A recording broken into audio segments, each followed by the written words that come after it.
শহীদ দিবস নিয়ে আওয়ামী লীগ আয়োজিত আলোচনা সভায় বক্তব্য রাখছেন প্রধানমন্ত্রী শেখ হাসিনা। আমরা সরাসরি চলে যাচ্ছি সেখানে। গড়ে তুলতে চেয়েছিলেন এমনভাবে যে রাষ্ট্রটি হবে ক্ষুধামুক্ত, দারিদ্র্যমুক্ত, উন্নত, সমৃদ্ধ সোনার বাংলা।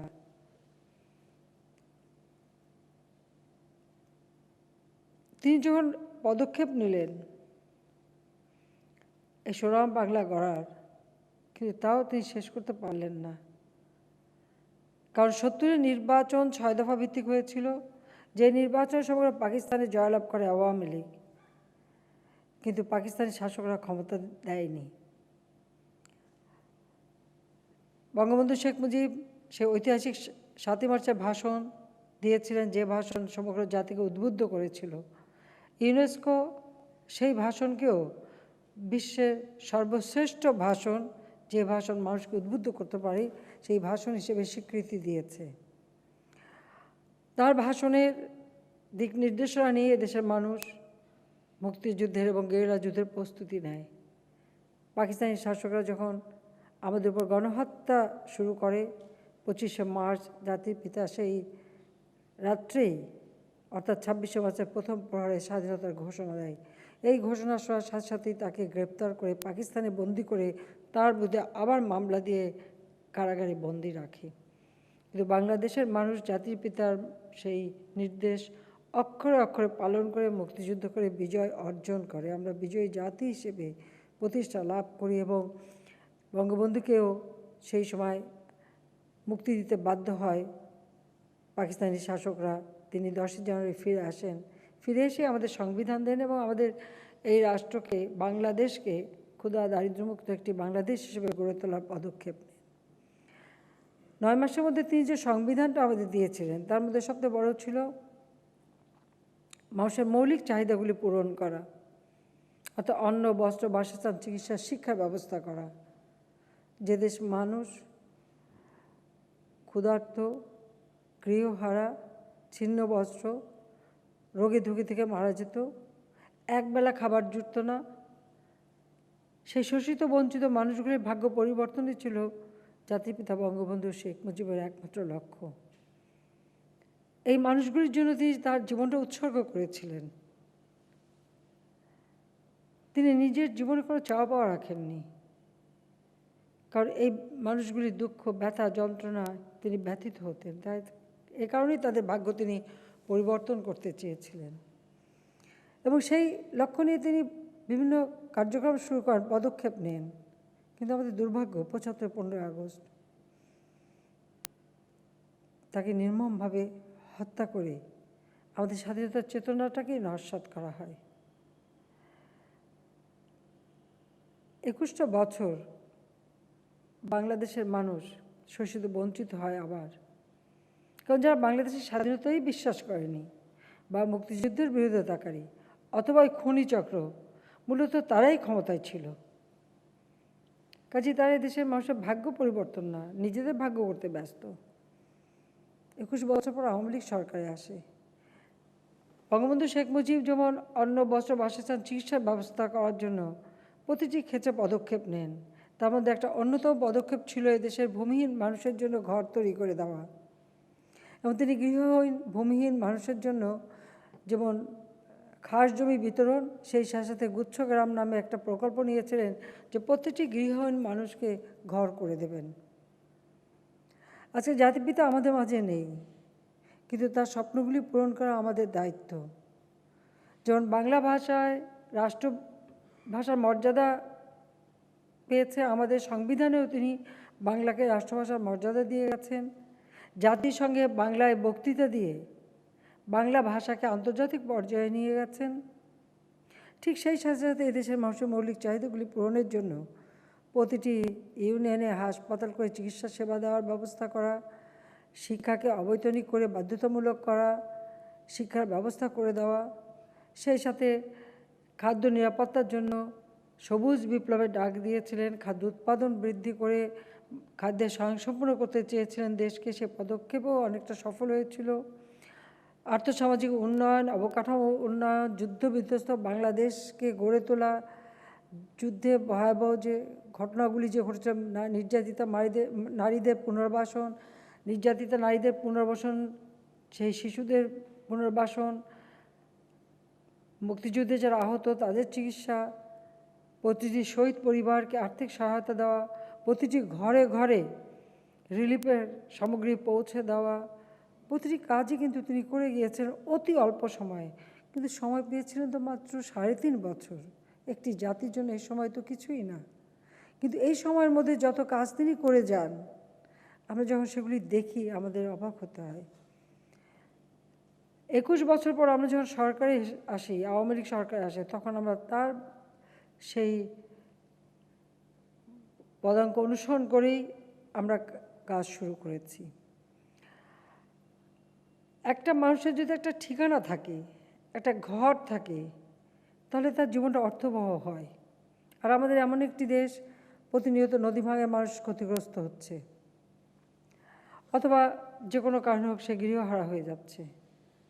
আমরাও জাতির পিতার সেই নীতিমালা, অন্ন, বস্ত্র, বাসস্থান, চিকিৎসা, শিক্ষার ব্যবস্থা, সেই পদক্ষেপ যেমন নিয়েছি তা বাস্তবায়ন করে যাচ্ছি। সেই সাথে সাথে মুজিব বর্ষ, জাতির পিতার জন্মশতবার্ষিকী আমরা উদযাপন করছি। আমরা ব্যাপক কর্মসূচি নিয়েছিলাম, কিন্তু তা বাস্তবায়ন সবই আমরা করতে পারিনি। কিন্তু সেই ক্ষেত্রে কয়েকটি বিষয় আমরা খুব ব্যাপকভাবে গ্রহণ করেছি। সেটা হলো এই মুজিব বর্ষে এবং আমাদের স্বাধীনতা সুবর্ণ জয়ন্তী 2021, 2020 মুজিব বর্ষ, 2021 আমাদের স্বাধীনতা সুবর্ণ জয়ন্তী। আমরা 2021 ডিসেম্বর মাস পর্যন্ত মুজিব বর্ষ এবং স্বাধীনতা সুবর্ণ জয়ন্তী আমরা উদযাপন অব্যাহত রাখব। আর এর মধ্যে আমরা সিদ্ধান্ত নিয়েছি যে বাংলাদেশে একটি মানুষ গৃহহীন থাকবে না, ভূমিহীন থাকবে না, তাদের আমরা একটা ঠিকানা জোগাড় করে দেব। 96 সাল থেকে শুরু করেছিলাম জাতির পিতা সে পদাঙ্ক অনুসরণ করে গুচ্ছগ্রাম, সেটাও যেমন তৈরি করা, পাশাপাশি আমরা আশ্রয়ণ প্রকল্প, গৃহায়ন তহবিল, বস্তিবাসীদের জন্য ঘরে ফেরা কর্মসূচি, বিভিন্ন কর্মসূচি নিয়ে প্রত্যেকটা মানুষের জন্য আমরা একটা ঘর দিতে পারি, একটা ঠিকানা দিতে পারি, তাদের জীবনযাত্রার ব্যবস্থা করতে পারি, সেই পদক্ষেপ আমরা নিয়েছিলাম এবং সেখানে আমরা সফলতা অর্জন করেছি যথেষ্ট। এ পর্যন্ত বিভিন্নভাবে বিভিন্ন মন্ত্রণালয়ের মাধ্যমে আমরা গৃহহীন মানুষকে ঘর দিচ্ছি। কাজে সেই 96 সাল থেকে এই পর্যন্ত আমরা 9,98,346 জন মানুষকে, যারা ভূমিহীন, গৃহহীন, তাদেরকে আমরা ভূমি দিয়েছি, ঘর দিয়েছি। কোথাও ব্যারাক হাউস করে দিয়েছি, কোথাও আলাদা ঘর করে দিয়েছি। যারা আমাদের ক্ষুদ্র নৃগোষ্ঠী তাদের জন্য, যেমন পার্বত্য চট্টগ্রাম অথবা বরগুনা, তালতলিতে আমরা তার জন্য ঘর করে দিয়েছি। এছাড়া বিভিন্ন অন্যান্য অঞ্চলেও যেখানে যেখানে নৃগোষ্ঠী আছে তাদের জন্য আমরা ঘর করে দিচ্ছি। এমনকি যারা বেদে, যারা নৌকায় বাস করতো, তাদেরকেও আমরা জমি দিয়ে পুনর্বাসন করে দিচ্ছি। আমাদের যারা হিজড়া সম্প্রদায়, তাদেরকে পুনর্বাসনের ব্যবস্থা করেছি। এমনকি আপনারা জানেন যে এখানে কুষ্ঠরোগীরা, তাদেরকে সবাই দূর দূর ছাই করতো, তাদের জন্য ঘর করে দিয়েছি, তাদেরও পুনর্বাসনের ব্যবস্থা করেছি। অর্থাৎ সমাজের সর্বস্তরের মানুষকেই পুনর্বাসনের ব্যবস্থা নিয়েছি। তারপরেও প্রতিনিয়ত নদী ভাঙন হয় এবং জলবায়ু পরিবর্তনের আঘাত আমাদের দেশে আসে, সেখান থেকে আমাদের মানুষকে রক্ষা করতে হয়। সেগুলি বিবেচনা করে এখনও যারা গৃহহারা হচ্ছে বা ভূমিহীন হচ্ছে, তাদেরকে আমরা ঘর করে দেওয়ার পদক্ষেপ নিয়েছি। অর্থাৎ মুজিব বর্ষ এবং স্বাধীনতা সুবর্ণ জয়ন্তী, একটি মানুষও ঠিকানাবিহীন থাকবে না, একটি মানুষও গৃহহারা থাকবে না, এটাই আমাদের লক্ষ্য। সেই লক্ষ্য আমরা বাস্তবায়ন করে যাচ্ছি এবং ইনশাআল্লাহ এটা আমরা সম্পন্ন করতে পারবো, সেই হিসাব আমরা নিয়েছি। যখন এই ভূমিহীন গৃহহীনদের যেমন আমরা ঘর দেব, পাশাপাশি 96 সালে যেমন বলেছিলাম যে একটি মানুষও কুঁড়ে ঘরে থাকবে না, নিদেন পাখা কেনা টিনের ঘর দেব, সেটা আমরা দিতে পেরেছিলাম। আর এখনও যাদের এরকম জরাজীর্ণ ঘর, হয়তো ভিটা আছে কিন্তু ঘর করবার টাকা নেই, আমরা তাদেরকেও ঘর করে দেব। অর্থাৎ আমাদের উন্নয়নের সকল চিন্তাটা হচ্ছে একেবারে তৃণমূলের মানুষের অন্ন, বস্ত্র, বাসস্থান, চিকিৎসা, শিক্ষার ব্যবস্থা করা।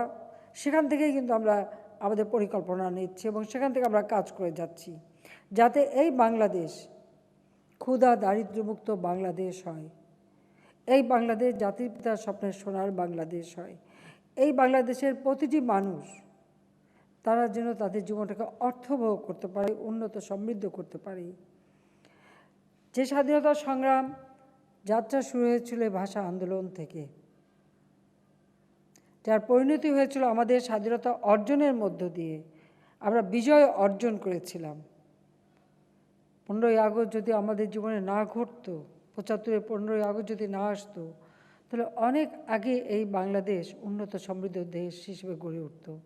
একটা যুদ্ধবিধ্বস্ত দেশ, শোষিত বঞ্চিত একটি দেশ, যে দেশটি একটি প্রদেশ ছিল, তাকে একটি পূর্ণাঙ্গ রাষ্ট্রীয় মর্যাদা দিয়ে গড়ে তুলে জাতির পিতা মাত্র 3.5 বছরের মধ্যে স্বল্পোন্নত দেশের মর্যাদা দিয়েছিলেন।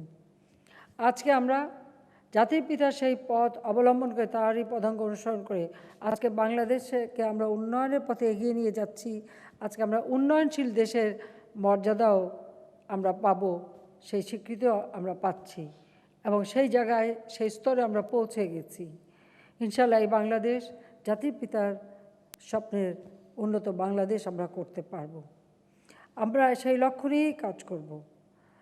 আমাদের নিজস্ব সংস্কৃতি আছে, আমাদের নিজস্ব ঐতিহ্য আছে, সেই সংস্কৃতি ঐতিহ্য আমাদের ধরে রাখতে হবে। জাতিপিতা 1971 সালে শহীদ দিবসে, অর্থাৎ 20শে ফেব্রুয়ারি দিবাগত রাত 12:01 শহীদ মিনারে পুষ্পস্তবক অর্পণ করার পর সেখানে প্রচুর মানুষ ছিল। সেখানে তিনি একটা বক্তব্য দিয়েছিলেন, আমি কোট করছি। 71 সালের 20 ফেব্রুয়ারি দিবাগত রাত 12:01 শহীদ মিনারে বঙ্গবন্ধু শেখ মুজিব বলেন, কোট, 1952 সালের আন্দোলন কেবলমাত্র ভাষা আন্দোলনের মধ্যে সীমাবদ্ধ ছিল না। এই আন্দোলন ছিল সামাজিক, অর্থনৈতিক, সাংস্কৃতিক ও রাজনৈতিক অধিকার প্রতিষ্ঠার আন্দোলন, আনকোট। এই কথার মধ্য থেকে কিন্তু আমরা অন্তত এইটুকু শিক্ষা নিতে পারি যে এই ভাষা আন্দোলন শুধু ভাষা আন্দোলন না, এই ভাষা আন্দোলন আমাদের সার্বিক বাঙালি জাতি হিসেবে অর্জনের আন্দোলন এবং তিনি সেটা আমাদের করে দিয়ে গেছেন। এটাকে ধরে রেখে এগিয়ে যেতে হবে। 52তে রক্ত দেওয়ার পরেই যে রাষ্ট্রভাষার মর্যাদা বাংলা ভাষা পেয়েছিল তা কিন্তু নয়। যুক্তফ্রন্ট নির্বাচনের ইস্তেহারেও যেমন এই রাষ্ট্রভাষার কথা বলা হয়েছিল এবং 70-এর নির্বাচনেও এই রাষ্ট্রভাষার কথা আসে। কারণ 56 সালে আওয়ামী লীগ যখন সরকার গঠন করে তখনই কিন্তু পাকিস্তান এমন একটা রাষ্ট্র হয়েছিল যে পাকিস্তান সৃষ্টির পর থেকে কখনো তারা শাসনতন্ত্র রচনা করতে পারেনি, কারণ যারা ক্ষমতা এসেছিল তারা সে যোগ্যতাই অর্জন করতে পারেনি। তখনও আওয়ামী লীগ যখন সরকারে আসে, হোসেন শহীদ সোহরাওয়ার্দী তখন প্রধানমন্ত্রী হয়েছিলেন, তখন যে শাসনতন্ত্রটা করা হয়েছিল সেখানে উর্দুর সাথে বাংলাকে রাষ্ট্রভাষা করা হয়েছিল। কিন্তু 70 সালের নির্বাচনের পর 71-এ আমরা যখন মুক্তিযুদ্ধে বিজয় অর্জন করি, জাতির পিতা আমাদের যে সংবিধান দেন সেখানে কিন্তু বাংলা ভাষাই হলো রাষ্ট্রীয় ভাষা, সেই মর্যাদাটাই আমরা পাই। তবে ওই 56 সালে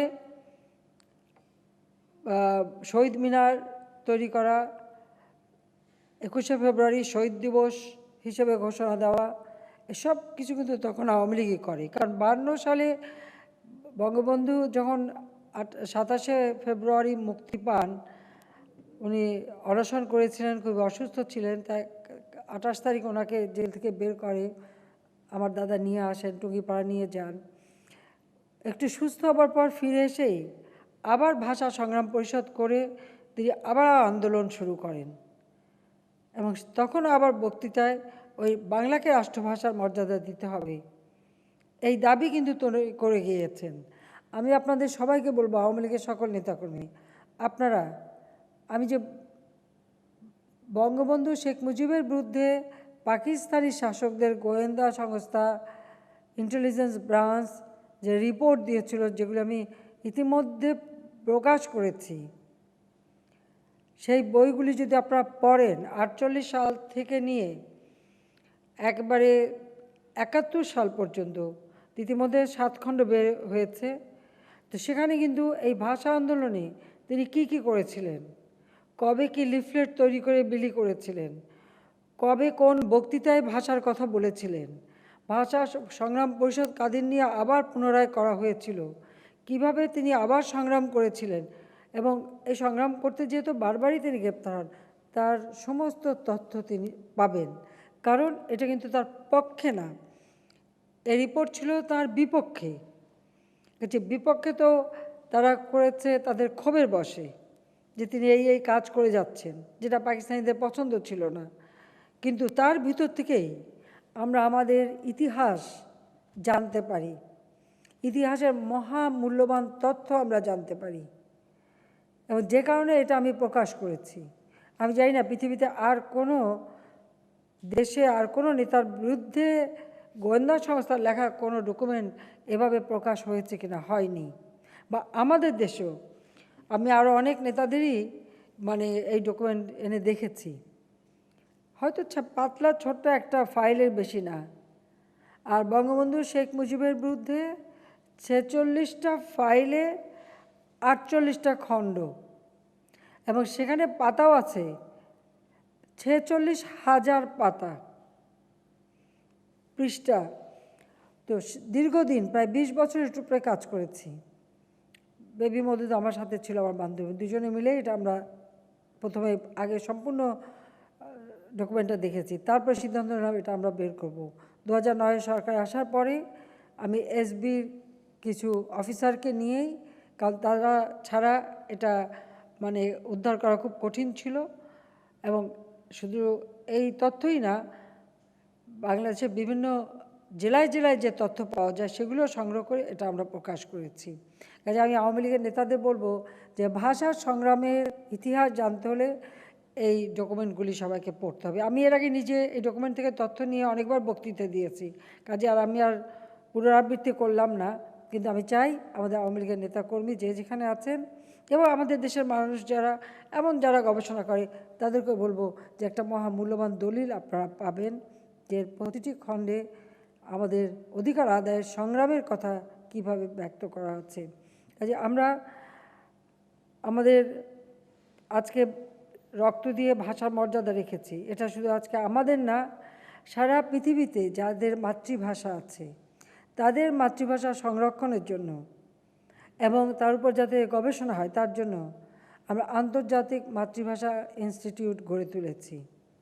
সবথেকে দুর্ভাগ্যের বিষয় যে যখন এটা আমরা শুরু করলাম, আমি ভিত্তিপ্রস্তর স্থাপন করলাম, তখন জাতিসংঘের সেক্রেটারি জেনারেল ছিলেন কোফি আনান, তিনি এসেছিলেন, তাকে নিয়ে এটা ভিত্তিপ্রস্তর স্থাপন করেছিলাম এবং আমরা নির্মাণ কাজ শুরুও করেছিলাম।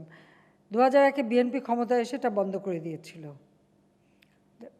2008-এর নির্বাচনে জয়ী হয়ে 2009 সরকার গঠন করি এবং এটা নির্মাণ কাজ সম্পন্ন করে আজকে সেখানে আমরা ভাষা জাদুঘরও করেছি, সেখানে আর্কাইভ করা আছে, বিভিন্ন মাতৃভাষার নমুনা আমরা সংগ্রহ করে সেখানে রেখেছি, এবং এবারে আমরা আন্তর্জাতিক মাতৃভাষা দিবস উদযাপনের সময় আমরা একটা আন্তর্জাতিক পুরস্কারও দিয়েছি।